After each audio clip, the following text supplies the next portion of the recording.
Good afternoon, good morning, everyone, wherever you are.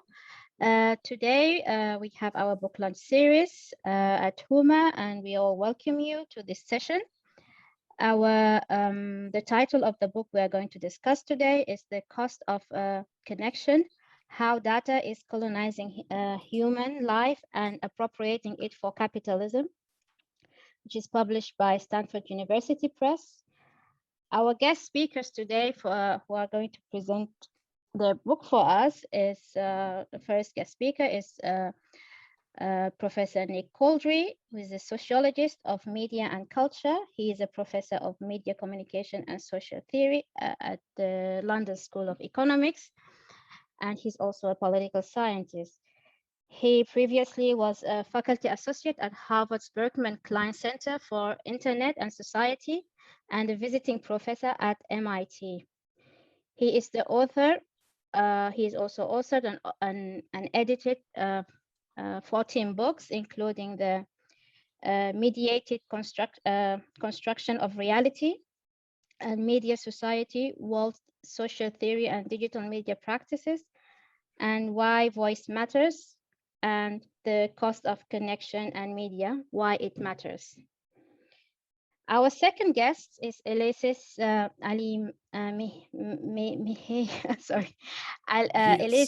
Mejias, who is a professor of communication studies and director of the Institute for Global Engagement at the US. He is a media scholar whose work encompasses critical internet studies, network theory and sciences, philosophy and sociology of technology, and the political economy of digital media. He is the author of the Network, Disrupting the Digital World, and he also has various articles, including Disinformation and the Media, the Case of Russia and Ukraine it's published in the Media, Culture and Society, and he also has another article about the liberation technology and the Arab Spring from utopia to utopia and beyond.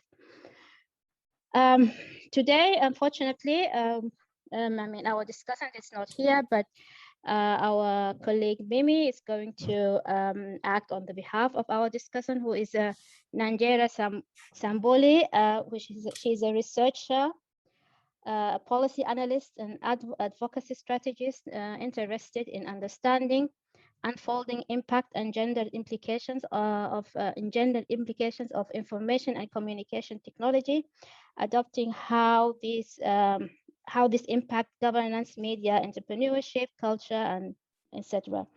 She is also a commissioner at the Lens and Financial Times Global Commission, and she's also president and co-chair of the Transform Health Coalition, and also a board member at the New Humanitarian Development Gateway and Digital Impact Alliances.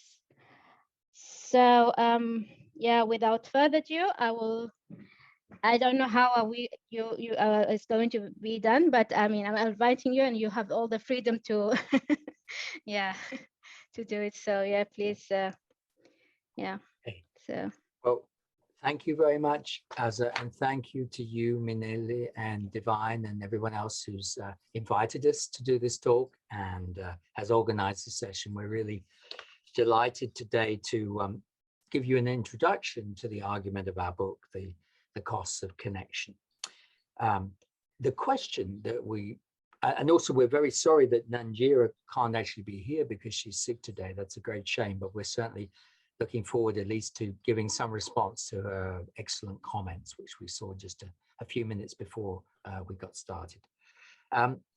So the question that we pose in our book is basically very simple. And the question is, what is going on with data? How should we frame the countless new, not so new, developments with data in business and government, in society and daily life?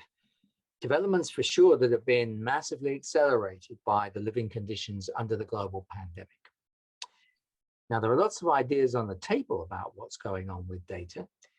Most of them argue that it's a new form of capitalism, digital capitalism, informational capitalism, platform capitalism, most famously surveillance capitalism, proposed by Shoshana Zuboff, or simply data capitalism. But in our book, we want to ask a different question. We want to ask, is something potentially even larger going on here? Something truly momentous in world history, a new phase in the relations between colonialism and capitalism. We get some hints of this in the business cliches of the past 5 years. For example, this from the front cover of The Economist magazine from May 17, where the phrase data is the new oil was used.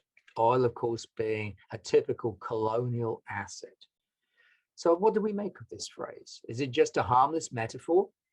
Or is this phrase precisely the cover for a genuinely new reality that really does deserve the name colonialism, whose actual workings have to be disguised, if at all possible? This possibility of a colonial framing of what's going on with data emerged in the popular discourse in the notorious Cambridge Analytica scandal from 3 years ago now, which I'm sure you remember. Cambridge Analytica, small company, able to use Facebook-generated data to draw up psychological profiles of hundreds of thousands of users around the world and target them with political propaganda. The insider who broke the scandal, Christopher Wiley, a few weeks later, when he was asked on Twitter about Cambridge Analytica's plans to influence in politics in India too, said, "This is what modern colonialism looks like." So the question is, what could that possibly mean?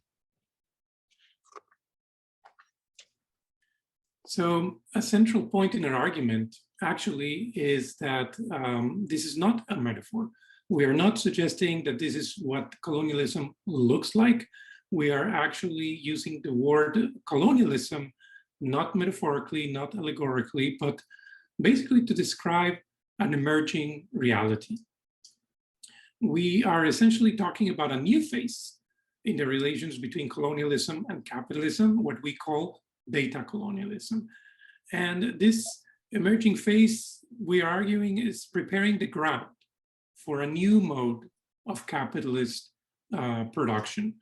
Just like perhaps colonialism prepared the ground for industrial capitalism. If we think about the plantations generating the wealth that financed the factories, that is the kind of transition we're talking about. At the same time, we're suggesting that this new emerging order is coexisting with the inequalities created during colonialism.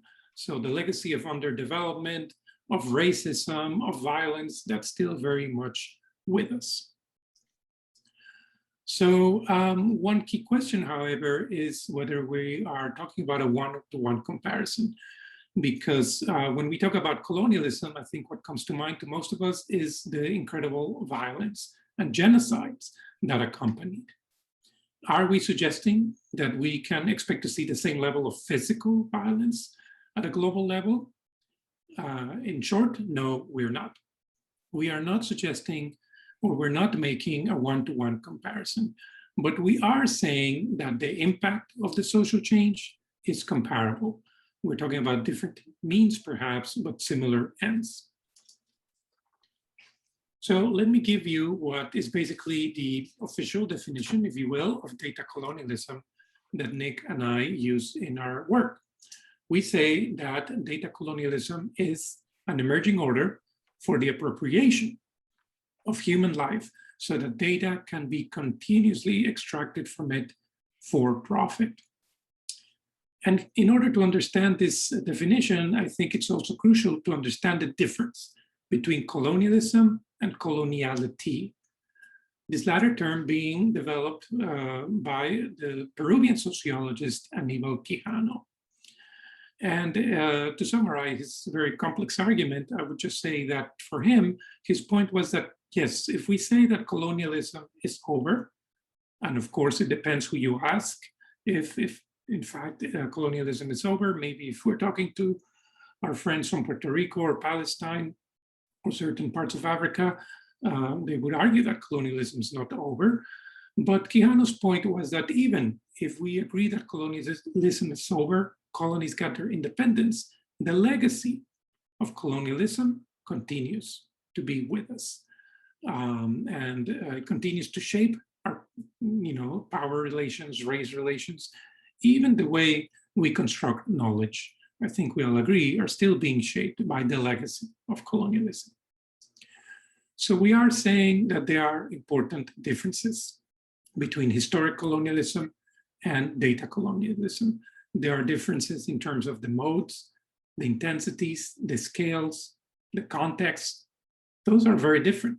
But we're saying that there is one very important similarity, and that is the historical function of colonialism is the same, and that function is to dispossess, to extract.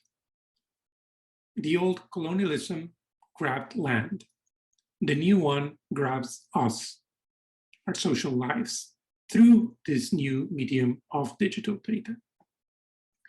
But how is all of this being rationalized? Part of the reason this order is very effective is because the new rationalities are based on old rationalities. And whether those are economic, legal, technological, they have a deep colonial past. Let's start, for instance, with the concept of cheap nature. In order to colonize the world, nature had to be framed or rendered as cheap. It was supposed to be abundant. It was supposed to be free, just there for the taking. From a legal perspective, it was supposed to be without an owner, at least a civilized owner, which is why we have the concept of terra nullius, no man's land. The idea that gave the colonizer supposedly the legal right to take over territory that even when it was inhabited by others.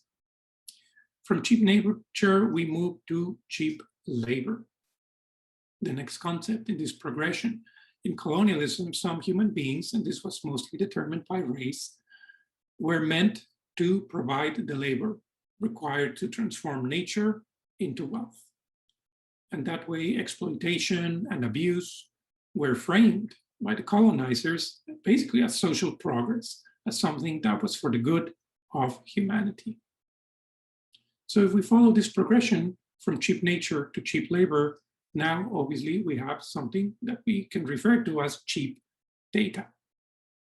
And if we notice, it has the same extractive rationalities that we saw with nature and labor. It is said to be abundant, free, just there for the taking, and without an owner, at least in its aggregate form. Yes, you and I produce it independently, but as an aggregate product, it needs processing. It needs the power of big corporations with their sophisticated technologies to transform it into something useful. Our only job is to generate it. And we're told that this is what progress looks like. So what do we gain by looking at things this way? Nick, you're muted.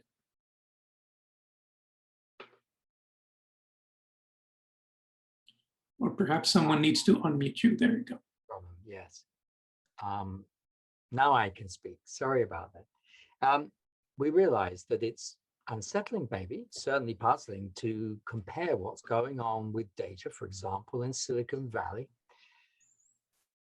in the global north, as well as in the global south, to colonialism. So let's try and summarize what we see as the advantages of this approach. And there are basically two types of advantage: advantages of scope and advantages of depth. So a colonial approach to what's happening with data means understanding it in terms of not just the past 40 years when the internet developed, but the past 500 years. And it means also looking far into the future, seeing data extraction today as a new form of historically significant resource extraction that is also the preparation for the next stage of capitalism, possibly decades in the future, just as historic colonialism paved the way for industrial capitalism 200 years later. A colonial approach also widens our sense of the scope of what's going on with data. So it's not just about the obvious suspects of social media platforms. It's about the massive expansion of surveillance in the workplace, So many workers, particularly those on low pay with low status, are now being tracked every moment of their working lives in the way they were not before. It's about the expansion of the gig economy, Uber and so on, creating through platforms fundamentally new ways of extracting value from workers across the planet. It's about the massive growth of logistics in the past 2 or 3 decades. Originally, of course, planned to track things so that our packages arrive on time, but also at the very same moment, of course, tracking the human bodies that are moving those things. And also, most neglected of all, data colonialism is about the massive rise of internal corporate data extraction, the extraction of data within corporations. IBM, in its 2016 annual report, said 80% of the world's most valuable data is internal to corporations, which is interesting because when you think about it, if you have a smart device, a Fitbit, Apple Watch, or a smart fridge, maybe, as some people do, what was just part of your life, the way you use milk, the way you move your body, has suddenly become internal data, internal to the corporation that supply the tracking device, the smart device. So those are advantages of scope, and there are also advantages in terms of depth when we think about what's going on with data from a colonial perspective, because it means recognizing that what's happening with data today parallels what happened with colonialism, which was the creation of an entirely new type of social order, with new forms of dependency and rule, based, of course, on apparently nice things, such as convenience, customization, personalization, but all the time reinforcing the older inequalities, many of them inherited from historic colonialism, of class, gender, and race. And then finally, only a decolonial approach helps us grasp what is perhaps the deepest continuity between data colonialism, what's happening with data today, and historic colonialism, which is the continuation through big data discourse of the West's long-term attempt to impose one single vision of rationality on the world. This is the deepest colonial continuity of all, the deep entanglement of power and knowledge, of power and rationality, which has gone on throughout modernity, but takes a new form today in the form of big data discourse. This is the coloniality defined by Aníbal Quijano that Ulises mentioned a moment ago. And it continues precisely. It finds its latest form in discourses around big data. So those are the overall advantages of our argument, at least as we see them. We'll discuss them later. Now let's look in a little bit more detail about how we say data colonialism actually works. And that means, as we said, seeing what's happening with data as part of the ongoing relations between colonialism and capitalism. So we also have to look not just at decolonial theory, but also the greatest social theorist of capitalism, Karl Marx. Now, for Marx, it was labor relations that were the engine that reproduced capitalism as a social phenomenon. Of course, they are still, labor relations, really important. They're increasingly datafied. We stress that in the book. But we argue that this emerging social order cannot be understood fully, or maybe even primarily, through labor relations. Its scope has to go wider than that. And that's something we know when perhaps at the end of a long week, we're relaxing, we're sharing photos of food and nice gatherings with our friends and family. At that moment, we know at last we are not working. But at that very moment, we know we are also part of this order of data extraction. Data is being extracted from our phones as we share things. So our theory of this social order has to include those moments when we are not working. And that means we need to theorize a different type of social relations to parallel the labor relations that Marx theorized. And we call these new relations data relations, which are ways of reproducing social life, configuring all our social interactions for one new end, which is to optimize the extraction of data for profit. And we are helped in developing that concept by the late Marxist theorist Moishe Postone, who argued that the fundamental characteristic of capitalism is not labor relations, as Marx formulated it in the 19th century, when that was the dominant form. It's not even the commodification that makes labor relations possible. It's something that underlies even commodification itself, which is abstraction, the abstracting of units for measurement, for value, from the messy flow of everyday life, which is in fact a perfect description of what is going on when data is magically extracted from the flow of our lives, turning our lives into things with value. Through datafication, then, ordinary social life becomes a direct factor, as Marx put it, a factor of capitalist production. And Marx actually said something about this in book 1 of Capital, when he talked about how agriculture had been capitalized. And he pointed out how seeds and manure that once were just part of the natural cycle of reproduction of animal and vegetable life suddenly became sellable on markets, acquired an abstract commodified value in markets. They became capitalized.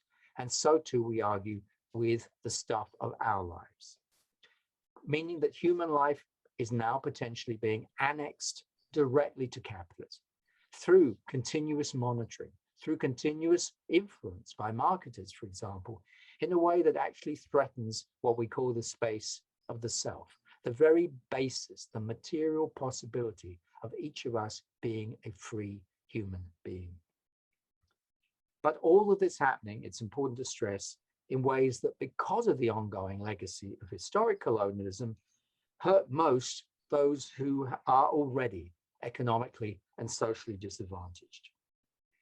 Now, this might all seem very complex, but in another way, it's also simple, because all of us know on a daily basis how data relations happen.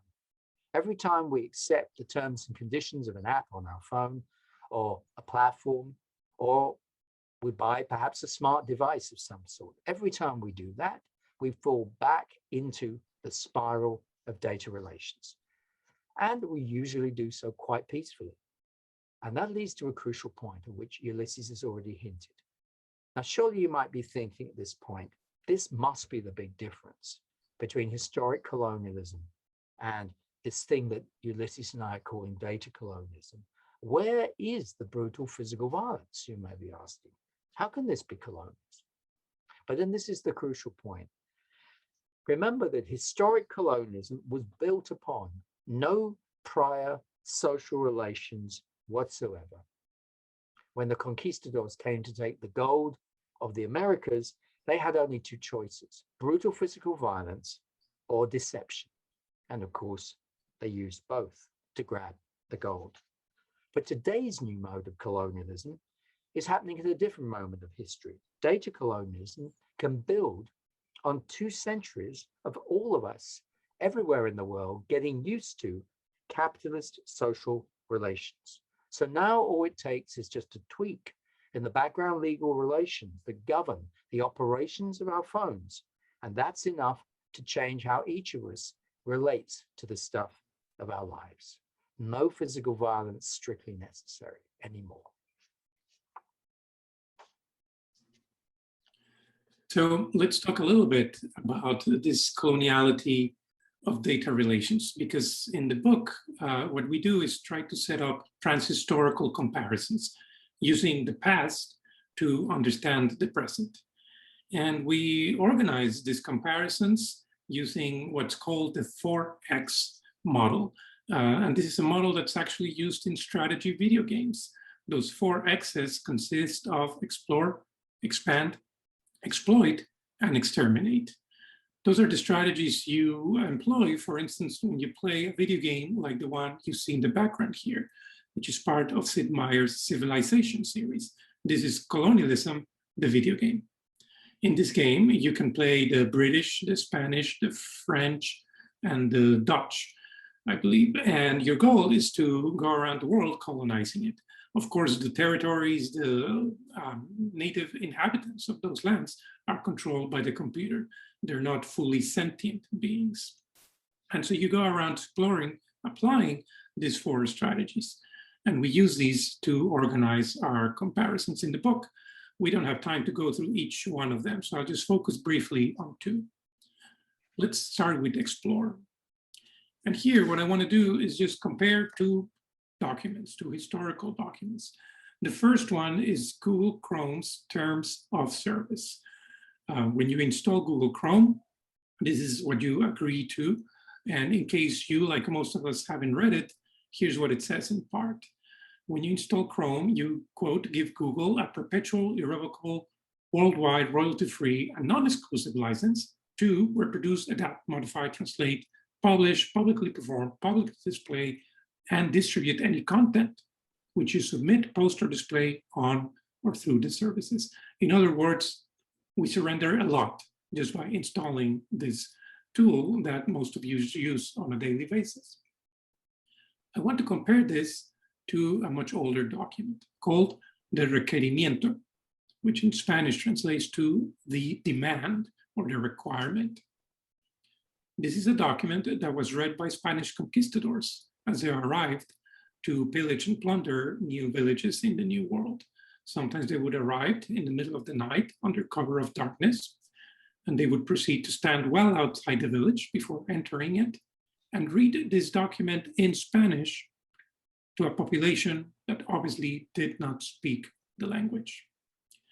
And the document said, in part, but if you do not submit to Spanish rule, that is, I certify to you that with the help of God, we shall powerfully enter into your country and shall make war against you in all ways and manners that we can, and shall subject you to the yoke and obedience of the church and of their highnesses. We shall take you and your wives and your children and shall make slaves of them, and as such shall sell and dispose of them as their highnesses may command. And we shall take away your goods and shall do all the mischief and damage that we can. That is the Spanish Requerimiento 1513. Please click accept and install over there.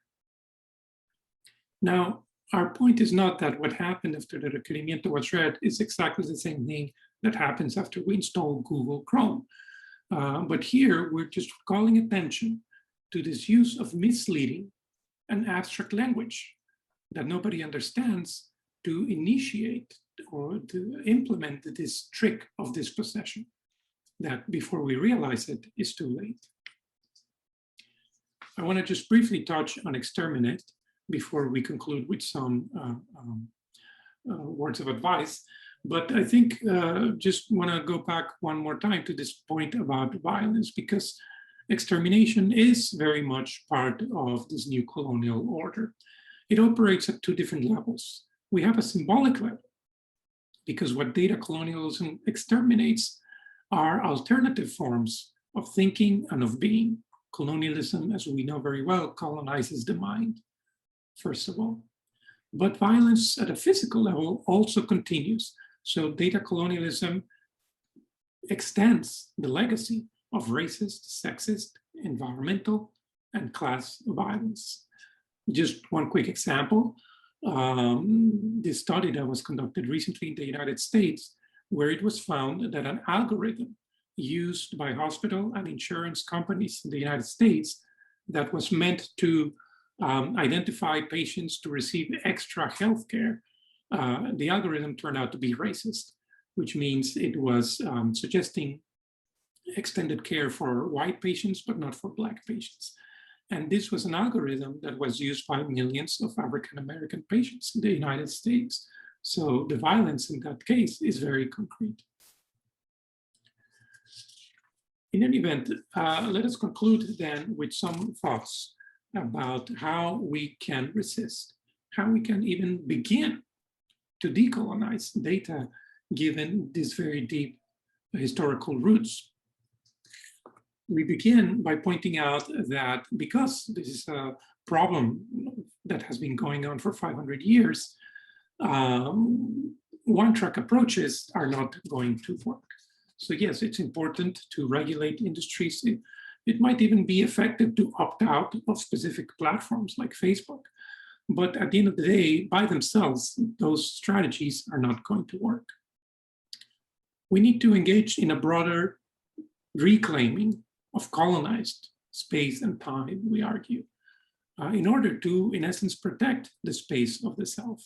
So the colonized space that's taken up perhaps by surveillance cameras in our public spaces or by digital assistants in our kitchens or our bedrooms. We need to reclaim also the colonized time spent in front of screens, perhaps, interacting with some of these platforms. All of this as a way to, we argue, reject this universal rationality of data collection and extraction, the idea that it must be done everywhere at any time and that it is for our own good. And this is where we have started to perhaps prepare the ground for a couple of activist networks like Tierra Común or the Non-Aligned Technologies Movement, which we can discuss during Q&A if you're interested. We also need to, as we already alluded, recognize data colonialism's over-determined targets, because some populations pay a heavier price in data colonialism than others. And here we can refer to the work of Noble and Benjamin, or on race, Eubanks and Klaas, etc. And lastly, I think we need to learn from past and present decolonization struggles. There are people who have long and rich histories of resisting colonialism. We shouldn't call up to their movements, but I think we can definitely learn from them. We can learn new ways of appropriating technologies, perhaps of building new forms of common knowledge, new forms of solidarity, all by using a very important weapon in the fight against colonialism, that is imagination, creativity. Because when colonialism couldn't be resisted with the body, it could always be resisted with the mind. So decolonizing data, we argue, is primarily an exercise in creativity, collectively imagining what this connection looks like and what new forms of connection might look like. Thank you very much. I'd be happy to, for someone to summarize the comments from the respondent and then to open it up to Q&A. Thank you. Yes, I invite Mimi to come and give us a recap of what Ingera sent you. Yeah, please, please. Thank you, Aza, and thank you very much, Professors Caldry and Mejias, for sharing a very rich overview of your publication. I will share the discussant's points that she sent in writing. Unfortunately, she's not here, but she's kindly sent her engagement, which I will share now. So I think this is a very relevant text, just coming from me. I think it's a very relevant text, particularly at this point in time, especially on the African continent, where we are thinking about AI, where we're thinking about data, and what impact or implication data has in our lives, but not just on the African continent, but across the global South as well.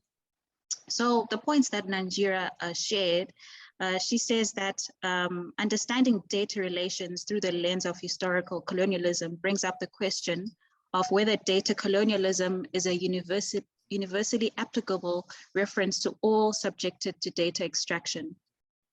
Colonialism affected specific bodies that were mostly Black or brown and in certain regions. The data or the digital colonialism concept is increasingly in vogue alongside surveillance capitalism. Without splitting hairs on nomenclature, there's a case to be made that surveillance capitalism also stems from data relations. But unlike data colonialism, there may be more appropriate terms for the data economy and its problematics as experienced by all who become data subjects. When speaking of data colonialism or digital colonialism, it is also to consider the discourses on decolonization.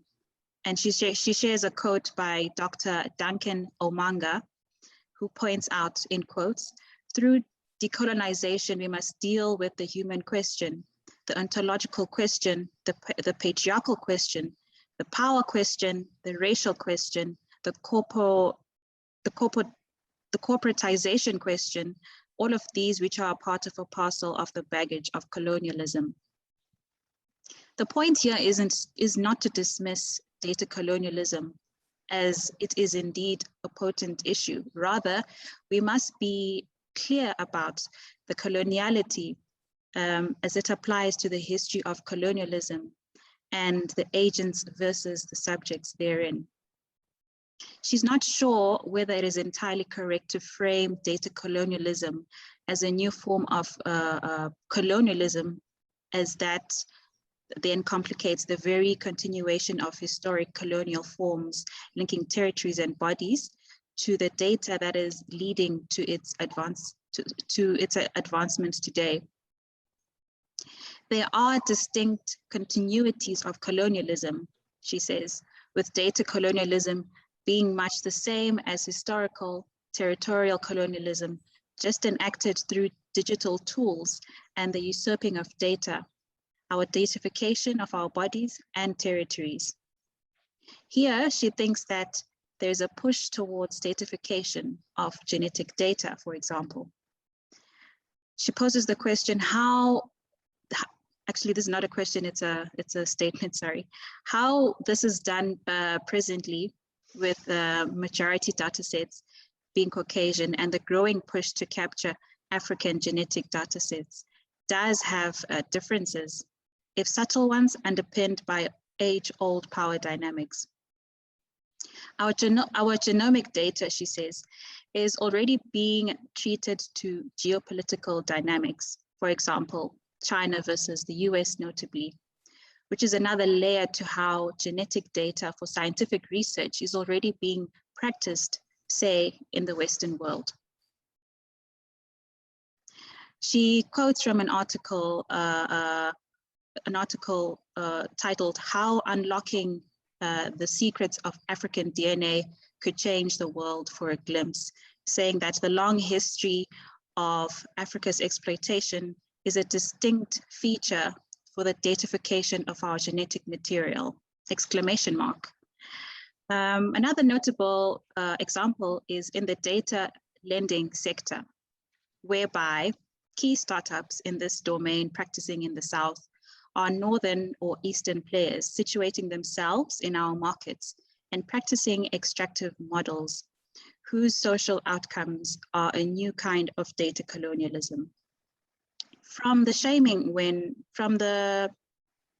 not sure whether I'm going to capture this as well as she has written, from the shaming when loans are defaulted to the mechanisms of determining who's credit worthy, in brackets, analyzing social media presence, creditors being Western/Eastern sectors who don't understand contextual nuances.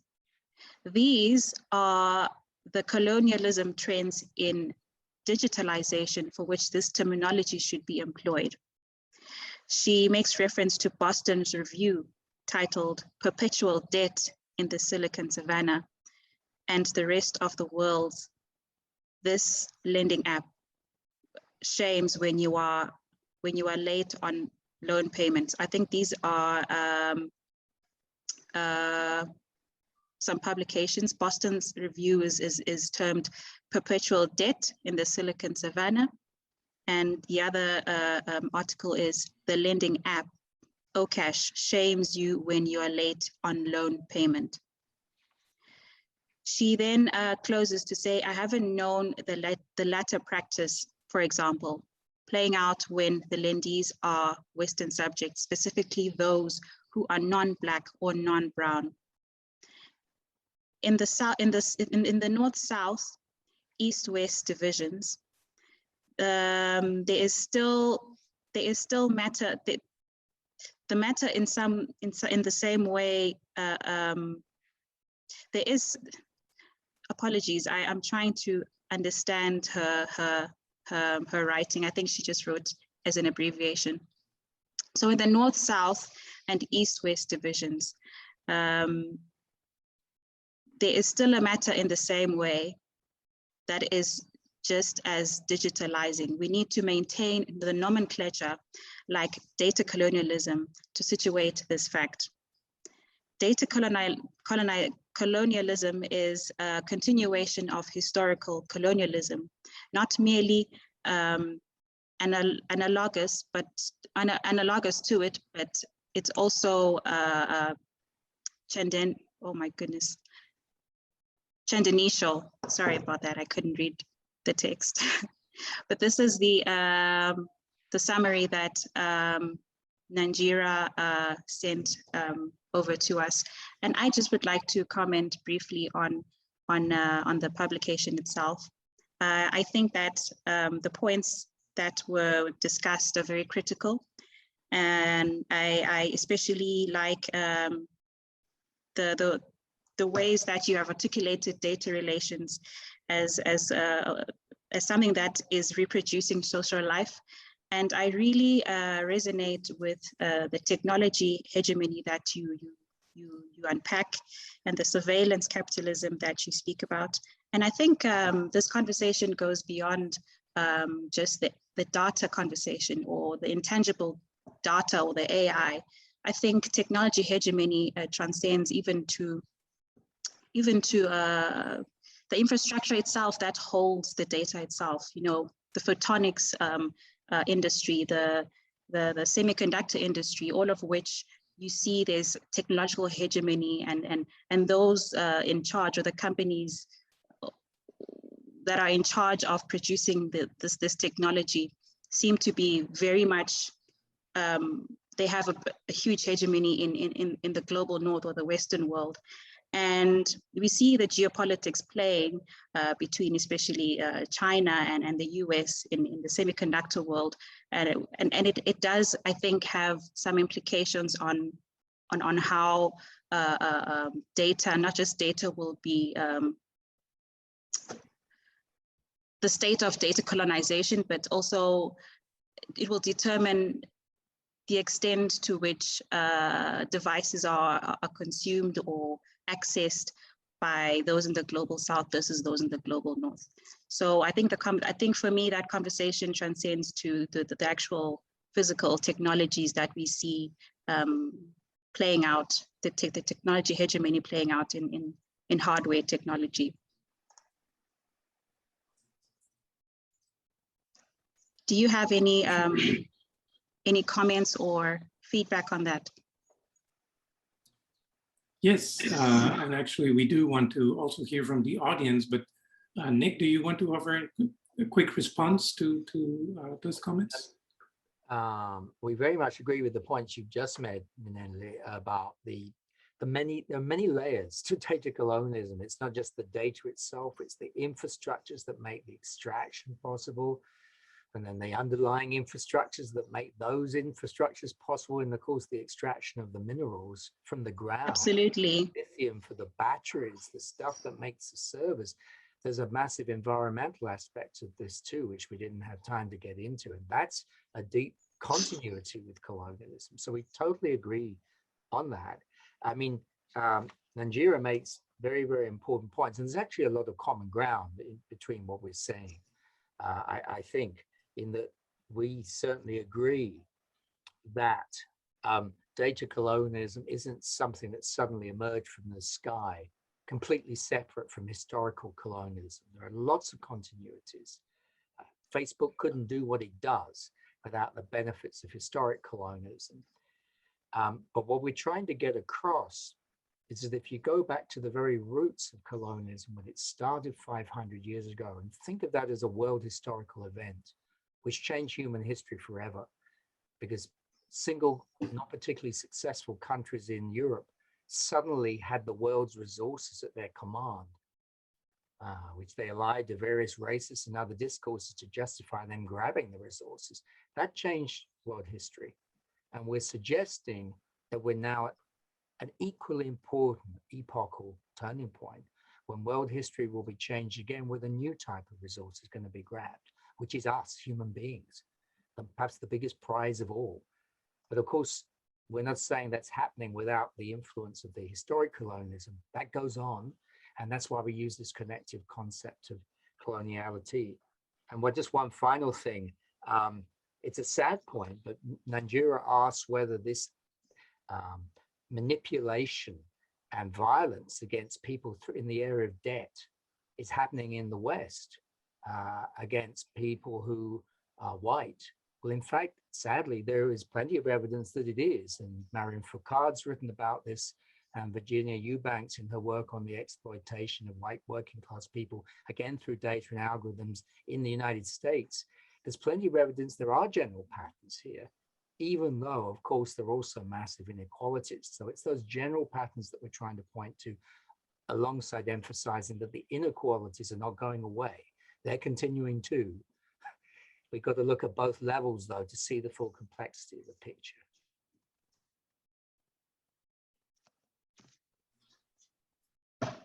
Okay, thank you so much for that, Professor Caldry. Should we open it up to questions I think from we the should. audience? Yeah, I think we should. Please. Yeah, I just want to remind the audience, because we don't have the chat function now. So please, if you have any question, just raise your virtual hand, and we will ask you to unmute yourself.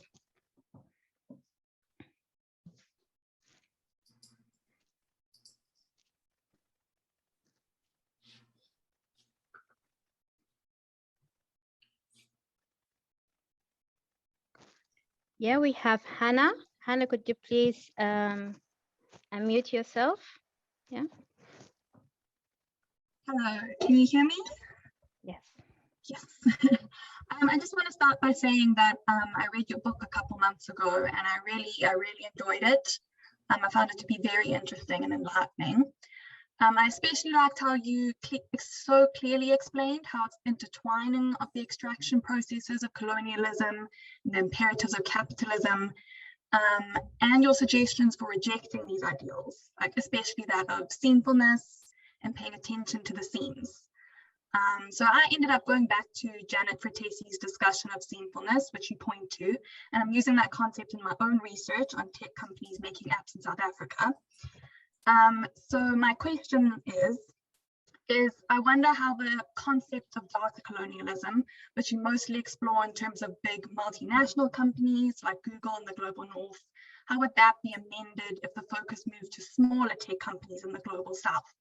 What happens when you start looking at the smaller companies instead of these giant corporations? Thank you.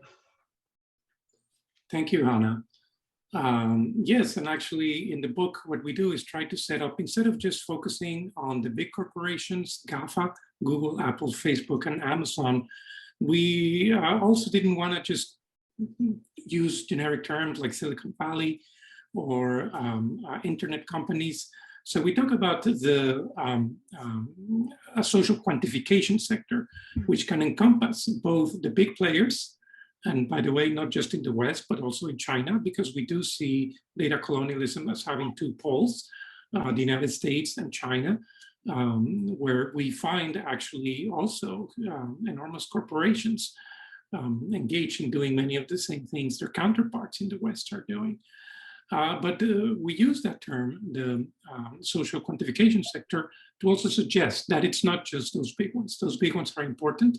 But then when we start to look at the smaller players, as was already mentioned, the manufacturers of hardware, some of them also quite big companies, but some of them might be a company that manufactures small smart devices, and also just all the software designers, the companies that, for instance, do data analytics and that package that knowledge and then sell it to a third party. So we wanted to collect all of those platforms, software, hardware, analytics, all of them into this umbrella of a social quantification sector. All of them are engaged in taking information from our lives, and through this process of abstraction that we talked about, converting it to data in a continuous basis for the generation of profit. And if I just might also quickly say that in essence, that's also what distinguished our argument from Zuboff's about surveillance, which was mentioned by the respondent as well, because this is not just an argument about what's happening in the surveillance space by a couple of bad Apple players that are misbehaving in some ways, and therefore ruining what would otherwise be perfectly legitimate and operable capitalism. I think, in difference to Zuboff, we argue that this is not a bug in capitalism, it is an intentional feature. It is by design. And it is, in fact, as we argued, a continuation of 500 years of extractivism, not just 200 years of capitalism. I see that Minga also has a question.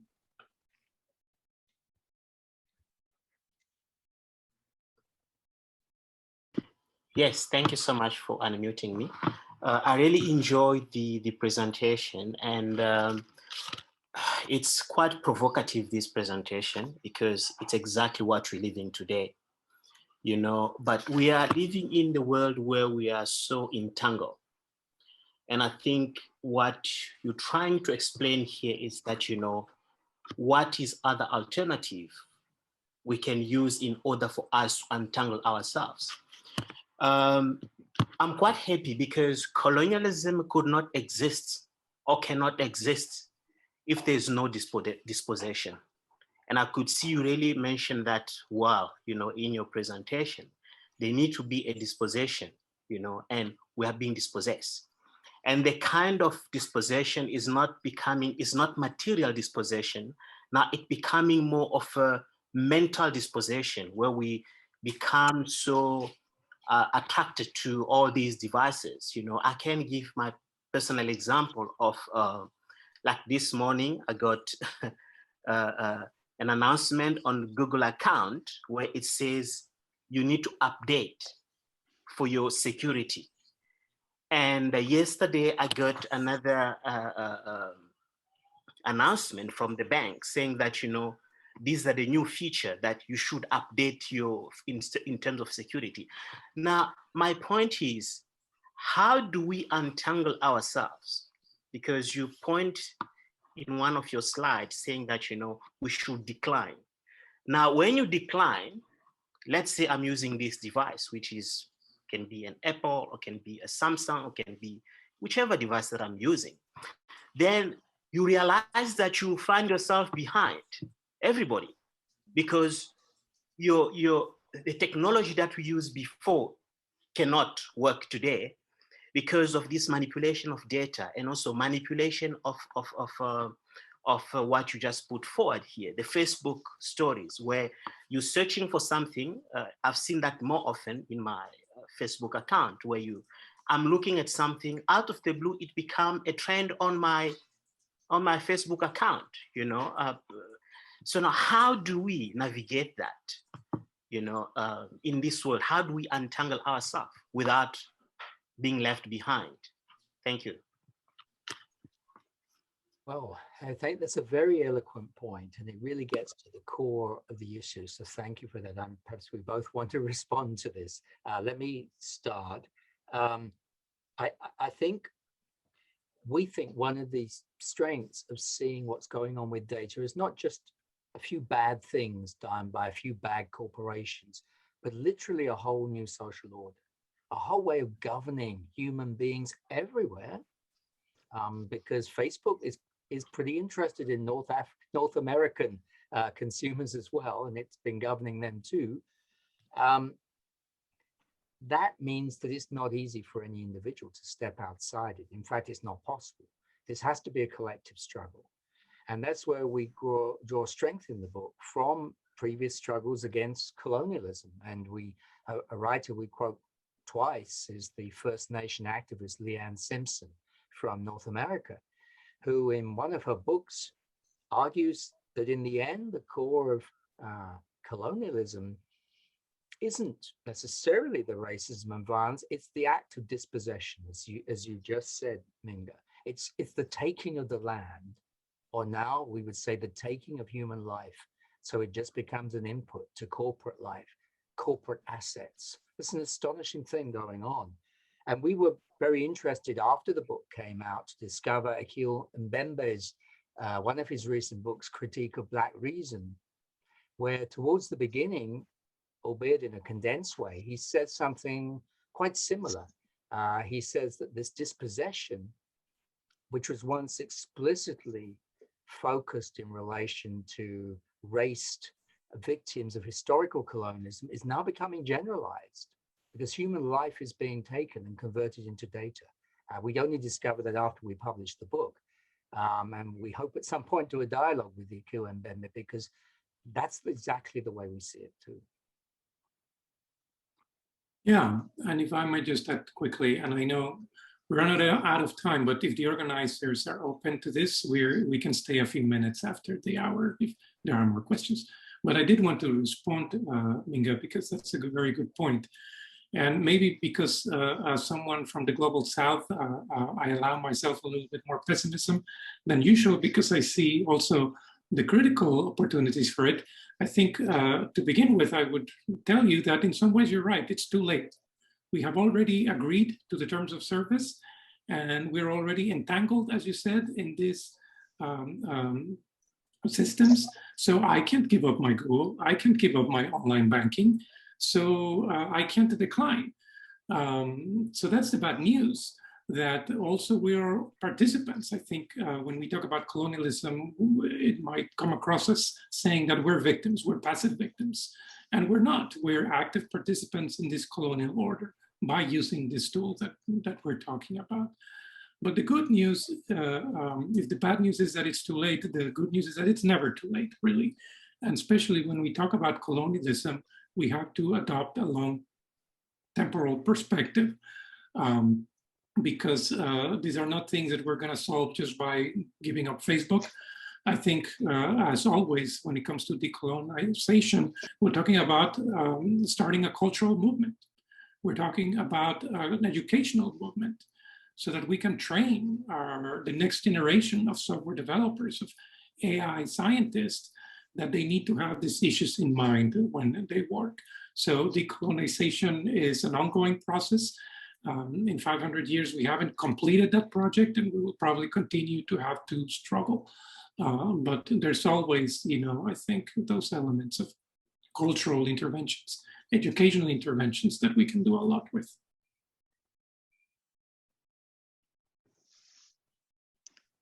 I have a question. Thank you, Prof, for that response. My question is, regards diplomacy. We noticed that at this moment with the vaccines globally, of course, there's an unequal distribution of vaccines, and countries, most of which are in the global south, are still very behind in the vaccine rollout. And we are seeing vaccine diplomacy between developing countries and countries such as Russia, China, and President Biden just donated 500 million doses of Pfizer. So, I mean, just apart from the pharmaceutical diplomacy, we also see technology diplomacy that's happening, let's say in the healthcare setting, where companies or healthcare institutions are somewhat donating technologies to poorer communities as a sign of goodwill, as a way of saying we are trying to help, but there's an expectation to get something out of it. So how can you comment on that? And how could developing countries negotiate that diplomacy? Because I don't think a country like Russia or China, when they're sending a bunch of vaccines, say to my country in Zimbabwe, I'm sure they're expecting something in return. How might developing countries negotiate that diplomacy, even for technology, given this hegemony? Yeah, I'm not sure. You might not. It's a yeah. Excellent question, Nick. You want to start? Oh, I thought you were going to start. I mean, I can. I think this is an area where the historical colonial patterns are obviously overlaid with the certain things which are new. The element of data is new. So we've been working a bit on the health sector, where all the big players in terms of gathering, extracting data are based in the United States or China. We're talking IBM, Microsoft, and whatever, massive players, Google, gathering vast amounts of data. They are definitely targeting populations in Africa, Latin America, Asia as targets. Wall Street Journal called this the next open frontier for the data market, health. So the strategy is clearly there, and it's clearly colonial, and it's playing out slowly and subtly, and often, as you say, in the form of gifts in development settings. And Mirka Madian has written about this. She calls that techno-colonialism in the development setting. But similar things are actually happening in agriculture too. We didn't talk about it in the presentation, but there's a cutting edge in the US at the moment where every time you buy a tractor or buy seeds, you're now actually buying into a data extraction program, which is run by big global corporations, again, mainly in the United States. How is that going to be rolled out globally, except with a massive replay of these very unequal forms of power where the very source of life, food, will itself be particularly owned again by Western corporations, but again playing out only because agriculture is now being datafied. It's no longer just putting things in the soil, it's using machines that operate through the processing of data. That's a big, big change. It's a mind-blowingly big change. And it's almost happening under the radar because most people don't know the changes going on in agriculture. So I think you're pointing to a general type of transformation where data is at the heart of just literally expanding the playing field, to use Ulises' analogy, expanding the game that can be played to win, to conquer. Data means there's no dimension outside the game anymore. Yeah, and I would add that, I mean, as we say around here, there's no such thing as a free lunch. So I think even when we talk about these things, Minnie, that you're describing, like vaccine diplomacy, yeah, obviously the US government has particular interests in pushing certain agendas. I was reading that some of the vaccines Biden has promised won't be shipped until next year. And of course, the problem with the Pfizer vaccine is that it requires very deep refrigeration, which not all countries might have those facilities. But I think to your point about technology, we've had decades, if not centuries, of this idea of technology transfer, right? And development theory in general. The idea that it is the North that produces these technologies. And then once they've been developed and we have had a chance to play with them, then they are transferred to the South, where they are supposed to magically solve all of their problems.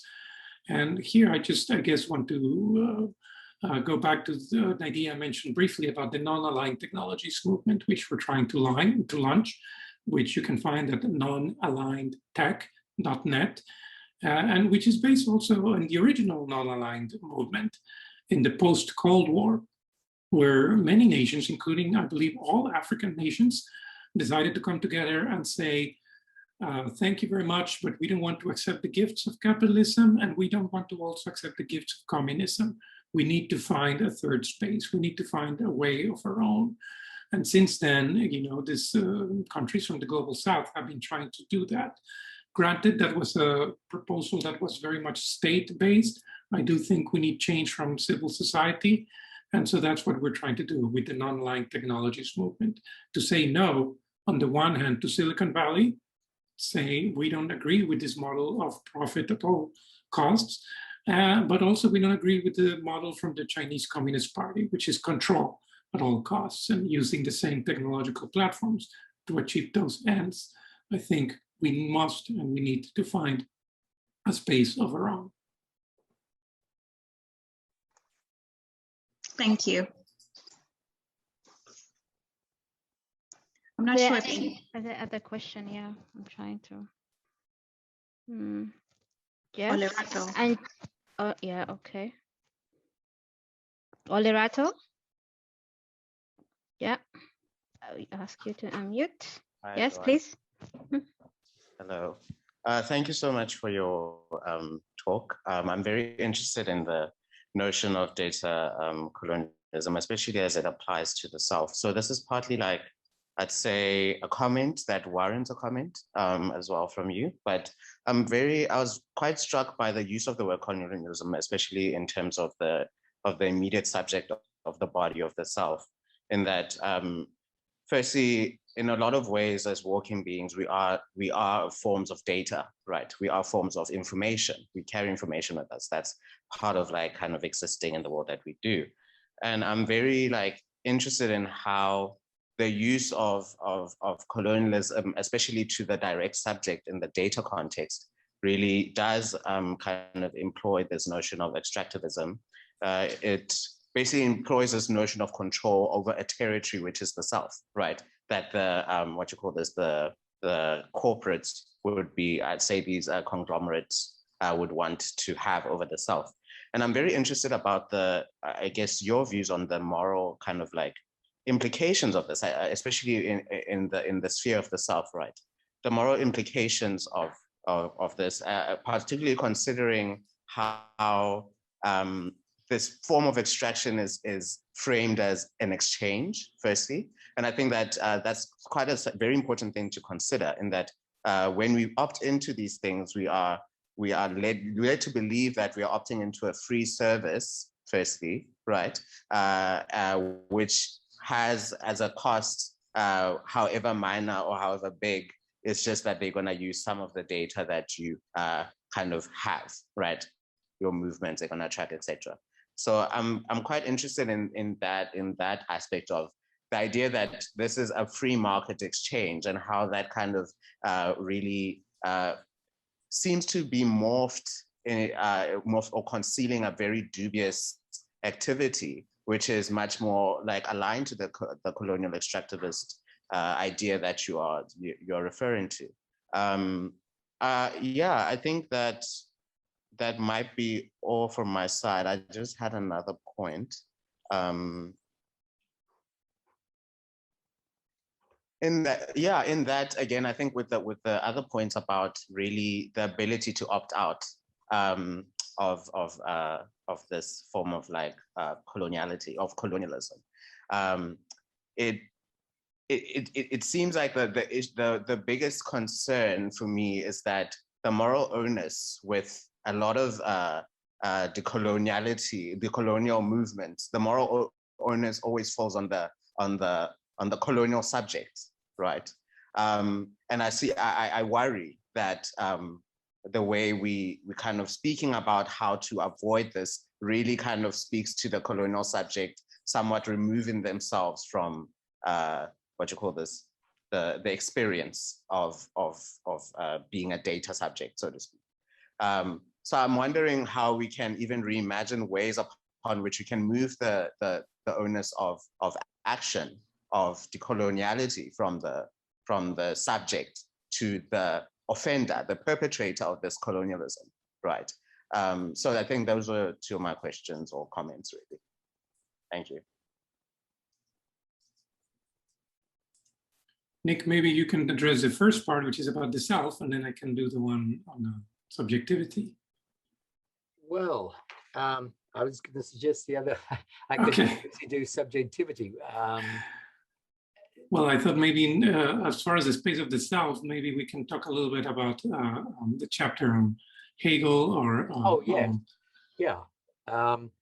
Well, I was going to bring that in for subjectivity. It's such a complex question you asked, Olerato, that it's hard to sort of sequence what we want to say about it, but it is absolutely fundamental.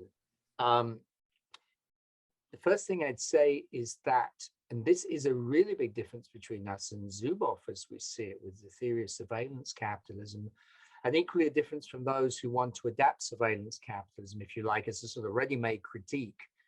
And then you say, well, the only difference is this is going on in the global South. So that then becomes data colonialism or digital colonialism. It's happening in the South. But the key engine is surveillance capitalism. The problem with surveillance capitalism in Zuboff's model is it doesn't get to these deeper points you were just talking about, Olerato, about subjectivity. We only get to those when we look at the history of decolonial theory, which I'm sure Ulises will say a lot more about. It was writers responding to the whole order of colonialism and the way it entangled colonial subjects and the colonizing subjects in India and Africa and many places. That's our best reading of the complexities of power in a large order like colonialism. And we argue that actually gets much closer to the sorts of entanglements you're talking about and also that Mink was talking about, rather than just saying this is a matter of a clear force from the top, capitalism being applied from the top, which is the way Zuboff puts it, a force from above, on resisting subjects who resist but fail. Actually, it's much more complicated than that, because it is about subjects. It's about, if you like, a story. It's not an exchange, but it's packaged in an exchange of civilization, higher knowledge, that says we must give up our data. Otherwise, we won't have health. We won't have science. This is exactly the unequal exchange disguised as necessary for knowledge that was involved in colonialism for 2 or 3 centuries. The idea of civilization. The idea of civilization was a trick. And we're trying to draw an analogy between similar tricks going on today. Both North and South were involved in the trick. Both believed in it in complicated but different ways. It wasn't just a thing happening in the South, it was happening everywhere. But it was a colonial order of knowledge, and that is the deepest level on which we think there's a continuity between what happened under historical colonialism in both North and South, and what is going to happen today under the new form of colonialism in both North and South, through our beliefs, our fantasies about data. Yes, thank you, Lorato. And I think, yes, the question of the self is very important. And we do have a whole chapter in the book where we argue how this new order of data colonialism undermines the space of the self, because and we use different philosophers, both from West and non-Western traditions, to explore this notion that when we have technology sort of, in essence, between us and ourselves, dictating certain levels of action. Imagine a Fitbit telling you when you need to go out running, or if you need to take more steps to achieve a certain goal, or what your heart rate is at a given time. That's a level in which technology is interfering with our own bodies, with our own selves, that in unprecedented ways. But I think the second part of your question is very interesting. And here I do, the question about, why is the onus always on the colonized subject to do something? Why can't the colonizer do something? And here I do adopt, I guess, a Freirean perspective from the Brazilian educator Paulo Freire, who did spend some time in Africa as well. And his notion of the oppressor and the oppressed, and in essence, colonialism being a system that in some ways destroyed the oppressor as well, not just the oppressed. And one of the ways in which it did so is by reducing the oppressor's sphere of action. All of this to say that I do think liberation needs to come from the oppressed.